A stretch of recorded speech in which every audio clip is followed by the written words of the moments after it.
Hello, everyone. Today we are going to talk about self-sabotage. Oh my gosh, that's a big one. I'm very excited about this topic today.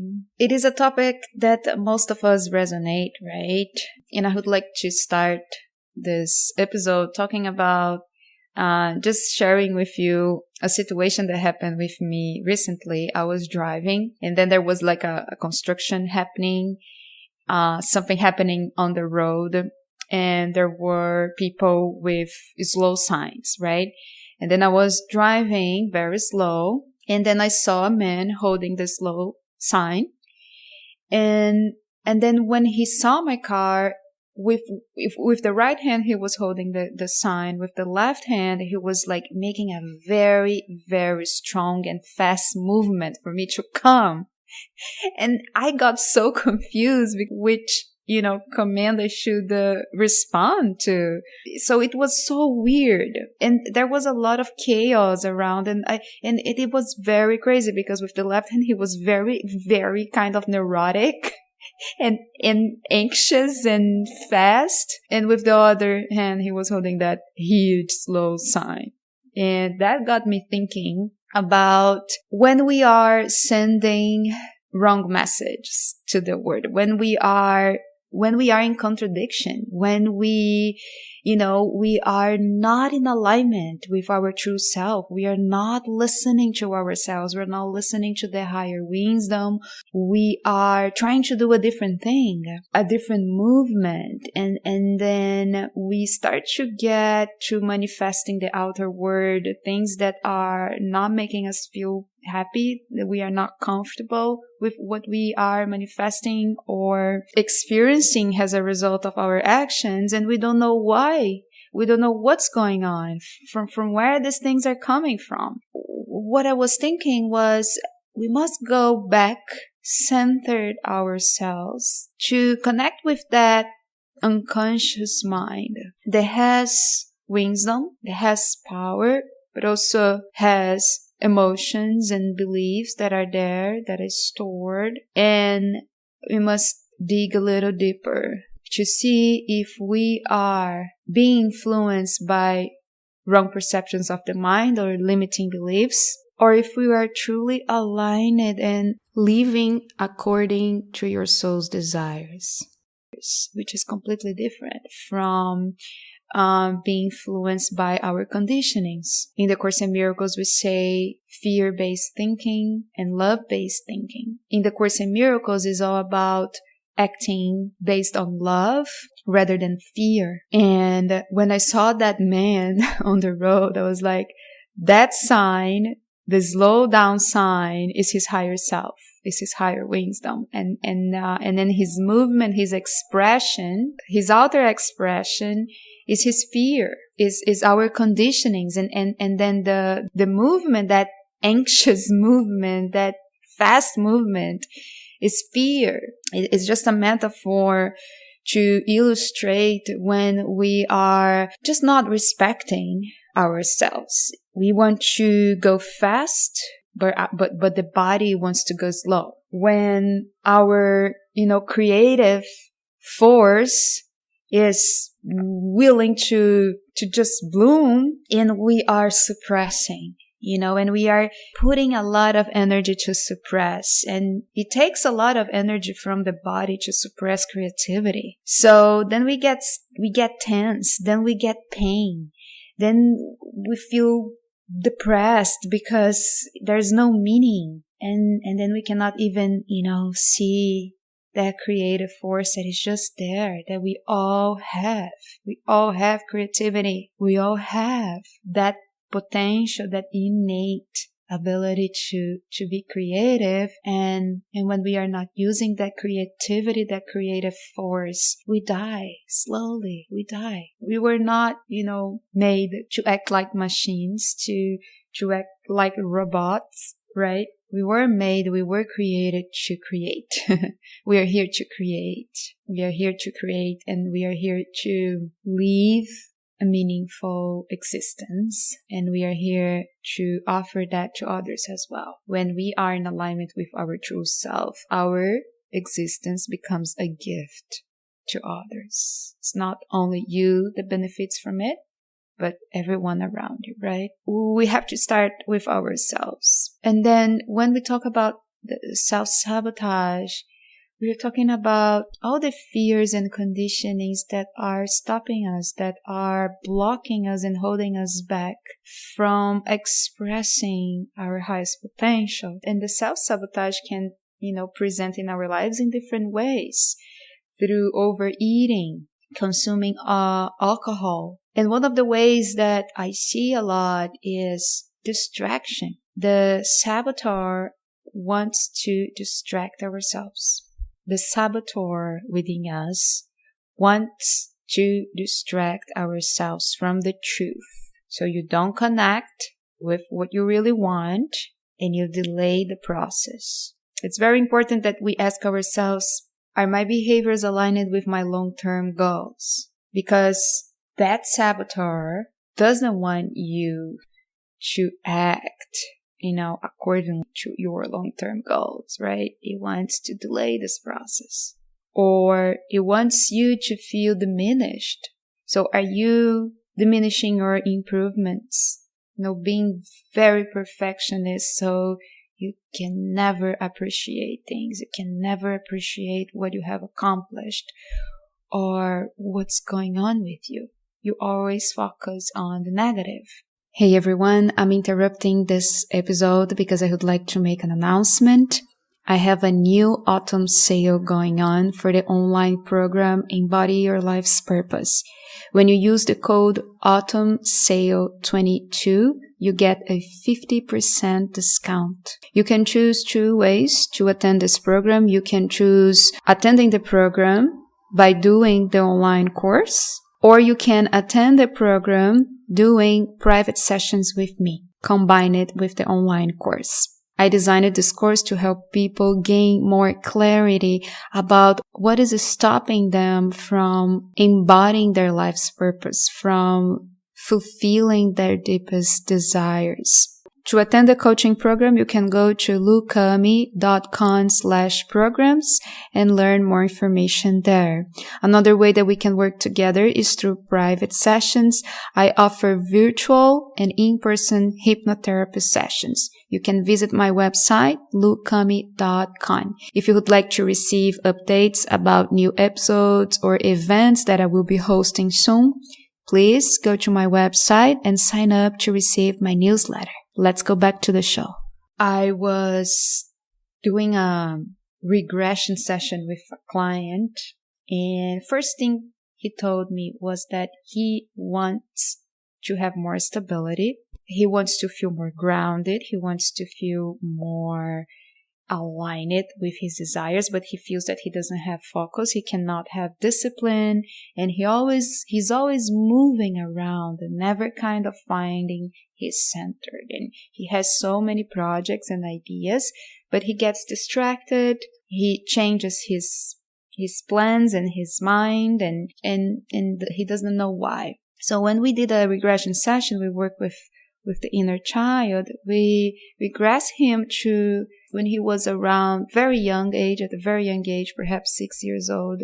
And then he was feeling very vulnerable because his parents were getting divorced, and the main thinking at that time was, I'm going to lose my stability.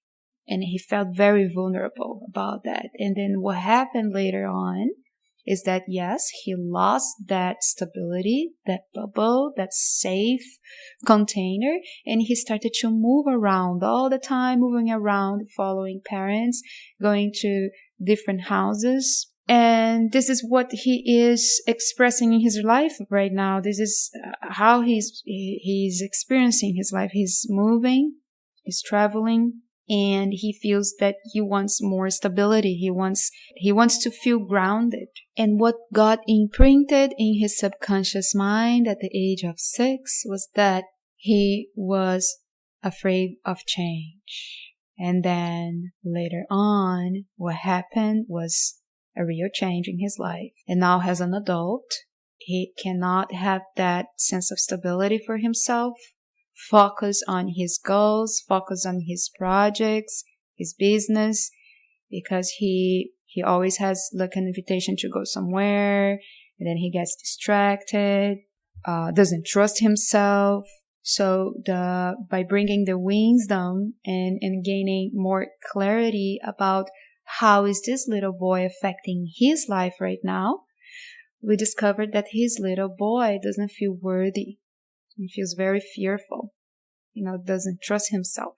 It was a very beautiful session because we were able to bring, to that younger self what he needs and nurture him so he can feel more comfortable, but not run the show, right? So self-sabotage can start at a young age when we developed a limiting belief about ourselves or about life. And then to confirm these beliefs that were created at a young age, we develop habits so we can just confirm that these ideas are correct. Limiting beliefs, they don't lead us to fulfillment.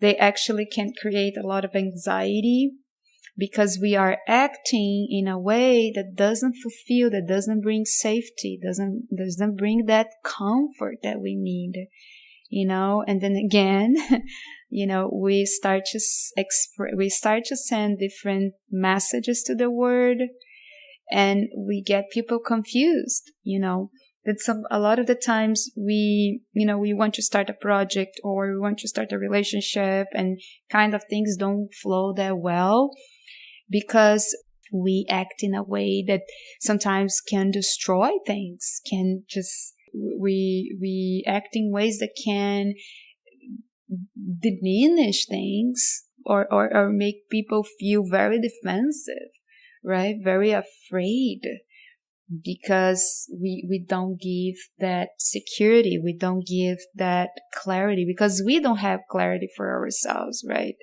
And then what we end up experiencing in our lives is this lack of clarity or imbalance. Another client told me that she always sees herself engaged in conflict and she feels angry. Her health is being affected. She has a lot of tension in her body. And when we did a regression session, we regressed back to when she was 6 years old and the brother was being hit by the father. The father was being very aggressive with him and she was crying. And at that day, she developed the belief that people are cruel. And she felt hopeless. And now as an adult, she experienced the same thing, same belief. So she sees that at her workspace, her relationships, with her family members, that her relationships bring the same feeling, this hopeless feeling, the sensation that others are cruel and she can't do anything, she can't help. She feels very angry about it. And when we did the integration with that inner child, the inner child just needed to know that there is love, And then we brought that awareness to her younger self. We created that integration. And at the end of the session, she was feeling at peace, at ease, connected with herself. A lot of the times when we are not listening to our truth, what's going on is that our conditionings are running the show. We are making unconscious choices that don't lead us to happiness, don't lead us to health and well-being. And these unconscious choices, they can become conscious. We can start to make conscious choices and conscious decisions once we bring light to what is dark, once we are able to see what's in the dark room, and then remove the old stuff, remove the old baggage, and then move towards what's healthier, and better for us. We can only do that if we let go of the old stuff. Sometimes it's hard to create change by using the conscious mind because the unconscious mind is the feeling mind and emotions drive behavior. We have suppressed so much. Body is sending signals. The body is saying, hey, look at me, pay attention to me. I am reading a book that is very interesting. It's written by 2 holistic doctors. The name of the book is In the House of the Moon. I was reading a passage about treating the disease in a holistic way. We have the emotional aspects, the psychological aspects, the body aspect, and the spiritual aspect. So when we are willing to see the whole picture, we're not just like trying to fix the symptoms. We are going to do this deeper inner work. And when we do this deeper inner work, we can integrate all parts of ourselves that are disconnected. And when we do this deeper inner work, we can gain more clarity about what is stopping us, what forces are holding us back, and then we can have a kind approach to ourselves. And then we can bring this understanding and then move to what feels right for us. And the resistance towards this process is resistance to see what's there. And when we are not willing to go deep, we stay the same. And we keep the same patterns, and we keep experiencing things that are not right for us because we are acting in ways that are very unconscious. We are not consciously choosing things for ourselves.